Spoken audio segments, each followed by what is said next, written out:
Okay, so I'm still feeling a little under the weather, but I thought I would say another couple of quick things about this question of technological pursuits of a kind of immortality. And I wanted to say just again a couple more things about that. Maybe I misspoke a little bit last time when I said that, if suddenly life expectancy would be jumped to 500, it would seem to be more of a tragedy if a person would die at a young age than if life expectancy were only, say, as it is now, 85 or something like this. And again, in industrialized, modern Western societies. I think that that's maybe the perception that other people would have. I think in general, the logic in the culture is sort of that, we take the anticipated lifespan of a person almost as a given. And then if a person dies at, say, 90, we say, well, they've lived a full life. And we say, it's probably, hopefully, it ended in minimal amounts of pain. And when someone dies at a young age unexpectedly, I think we say, what a tragedy. They had so much life to live yet, and they were denied what could have been a kind of an expectation about, what kind of life they could have had or would have been entitled to or would have enjoyed. Um, and I think there is some sense to that. I don't want to haggle about it. I think, if anything, maybe I misspoke in trying to argue that or advocate for that. And I could see someone's resistance to that. And I think they would want to say, hey, look, there's a problem with that, and let me see if I can maybe spin out what I would say is a problem with that, or how I would try to challenge some of that. So, first off, I think that that is right in some ways. Right? We could get at that.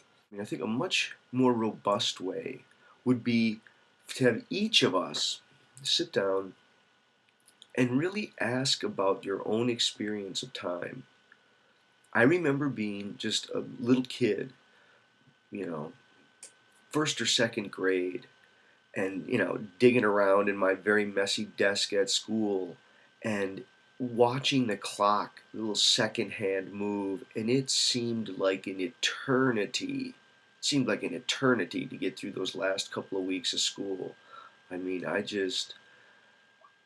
was so aware at a young age. I think many of us, right, we maybe forgotten how long we have been self aware, but I was so aware at a young age that time just dragged. I remember thinking at 15 or at 16 that I had lived a long time. See, I think life, most interestingly, distributes itself, in the world in such a way that each organism, each person, right, they only experience all that they have ever known, and to that extent, they don't have a frame of reference beyond that, right? So, I mean, if at each time of my life I'm the oldest I've ever been, the frame of time scale, it can't be sort of set against me. So, like when I'm 15, like when I was 15,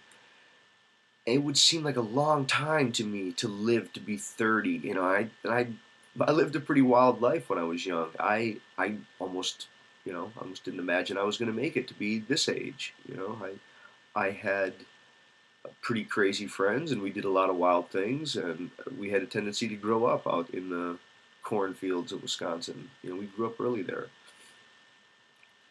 Um, I Again, I guess that the more general point, though, isn't there something like each person, as always the oldest they've ever been, they don't have an adequate frame to really see how they would have had an incomplete life. Now, in their imagination, they can say, well, I was entitled to the generalized lifespan that's there.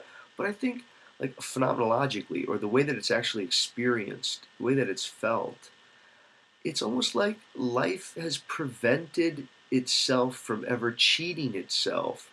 It never gives itself the frame of reference beyond which it could comprehend. And instead, because each organism has only as its time of reference all the time that it's ever known, it somehow never has an incomplete life.